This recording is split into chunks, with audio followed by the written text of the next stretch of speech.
Die geloof waardeur ek lewe, saamgestel uit die geskrifte van Ellen White, ons hulpelose toestand in sonde. En julle sal my soek en vind as julle na my vra met julle hele hart, en ek sal my deur julle laat vind, spreek die Here. Jeremia hoofstuk 29 vers 13 en 14. Deur sonde is ons van die lewe van God afgesny. Ons siele is verlam. Die gevoel van sonde het die fonteine van die lewe vergiftig. Van nature is ons vervreem van God. Die Heilige Gees beskryf ons toestand in woorde soos hierdie: Dood was deur die misdade en die sondes. Die hele hoof is siek en die hele hart is krank. Tot die hoof toe is daar geen heel plek aan nie. Ons word vasgevang in die stryk van Satan, nadat hulle deur hom gevang was om sy wil te doen. Efesiërs hoofstuk 2 vers 1, Jesaja hoofstuk 1 verse 5 en 6 en 2 Timoteus hoofstuk 2 vers 26.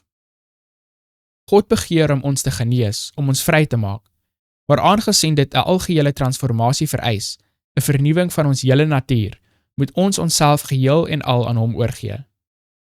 Die oorlogvoering teen die self is die grootste stryd wat ooit gevoer is.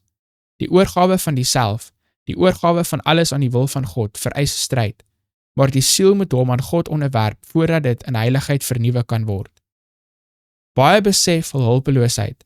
Hulle verlang na daardie geestelike lewe wat hulle in harmonie met God sal bring en streef daarna om dit te verkry, maar te vergeefs. Laat diegene wat moedeloos en sukkel opkyk. Wanneer sonde vir die heerskappy sukkel, kyk na die Verlosser. Sy genade is voldoende om sonde te onderwerp. Laat jou dankbare hart, wat bewe van onsekerheid, na hom wend.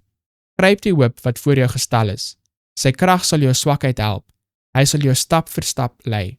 Plaas jou hand in syne en laat hy jou lei. Hy sal die gevangene vrylaat wat deur swakheid en ongeluk in die kettinge van sonde vasgehou word. Hy is altyd naby. Sy liefdevolle teenwoordigheid omring jou. Soek hom as een wat begeer om deur jou gevind te word. God se belofte is: en julle sal my soek en vind as julle na my vra met julle hele hart.